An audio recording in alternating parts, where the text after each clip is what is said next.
Okay, we're going to graph inverse functions, and there are four basic steps. The first being that you're just going to graph the function that you're given. The second thing you're going to do is you're going to find your inverse. You do that by switching your x and y and then solving for y. Then we're going to graph the inverse, and then we're going to check to see if it reflects about the y equals x. Okay, so I've given an example here. So here's my example. I'm given my function, I want to find my inverse. So I'm going to start by graphing my function. I'm going to do that. I'm going to do this in blue here. I start here at this positive 8 on my graph. That's my y-intercept. So I'm going to plot that right here. And then I'm going to count my slope. And so this is going up 2. This is really over 1. So, and then right 1. So I'm going to, from my 8, count up 2 and right 1. And I can do this backwards. I can go down 2 and left 1, and down 2 and left 1, and down 2 and left 1, down 2, left 1.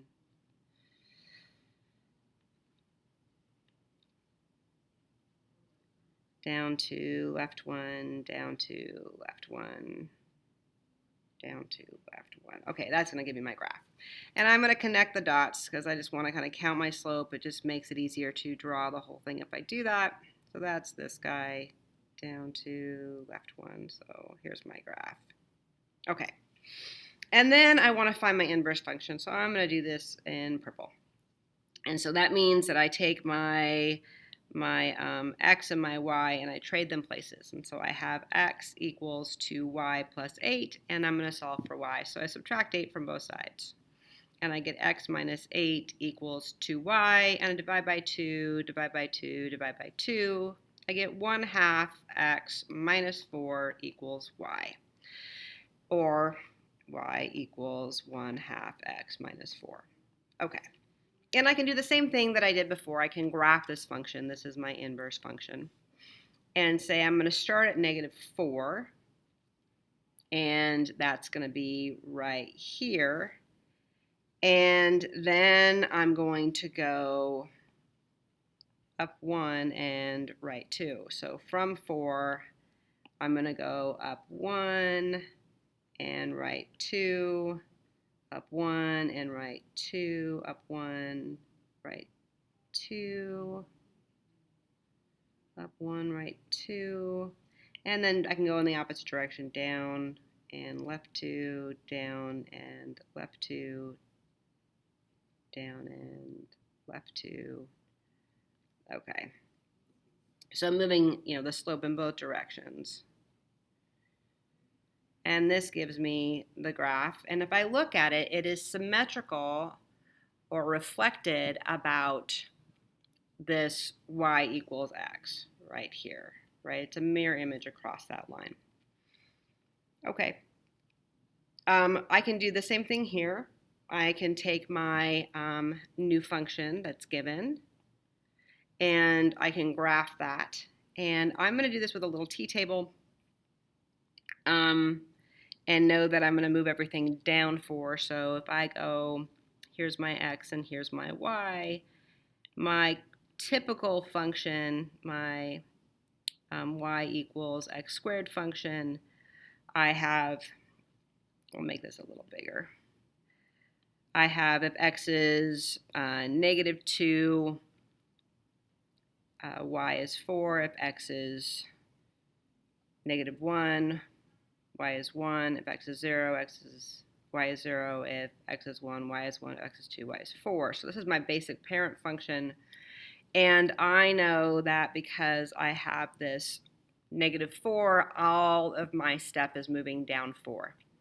So if I were to graph this in the plane, it's going to start down here at 4, and then I'm going to treat this table as if this point right here is 0, 0.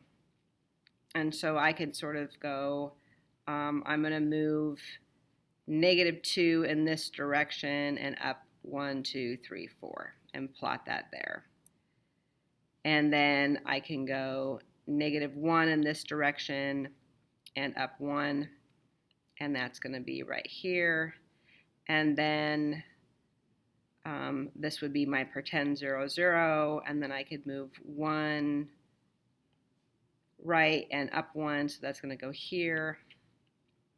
And then I can say over 2 and up 4, and that's going to be right here.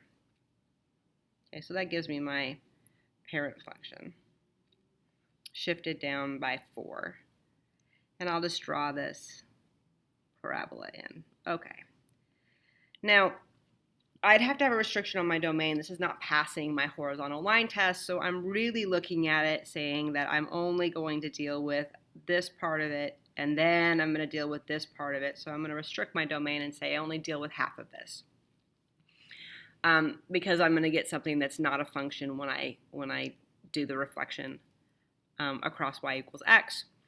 But if I were to say I'm only going to deal with one side, then I'd only get one side of my reflection, and if I only deal with this side, I'm going to get one side of my reflection. So I'm going to do all of it at once and say I can find my inverse function. And the way that I do that is I'm going to say that I'm going to switch my x and my y and say x equals y squared minus 4. And I'm going to solve for y. So I'm going to go plus 4, x plus 4 equals y squared. I'm going to square root both sides. When I do that, I get the plus or minus of x plus 4, and this equals y. And so I have one part of my function.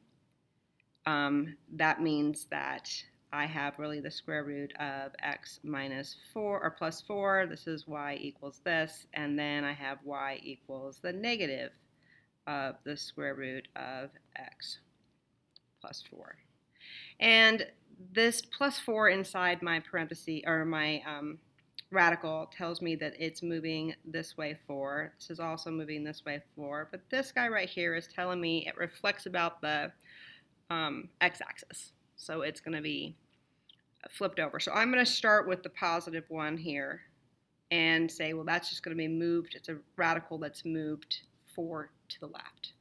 And I'm going to make a little t-table for this. So I'm going to have my little t-table over here for my typical y equals square root of x function, my x and my y. And when x is 0, y is 0. When x is, I'm going to find perfect squares. So when x is 4, y is 2. When x is 9, y is 3. I could do 1 and 1 as well. That helps.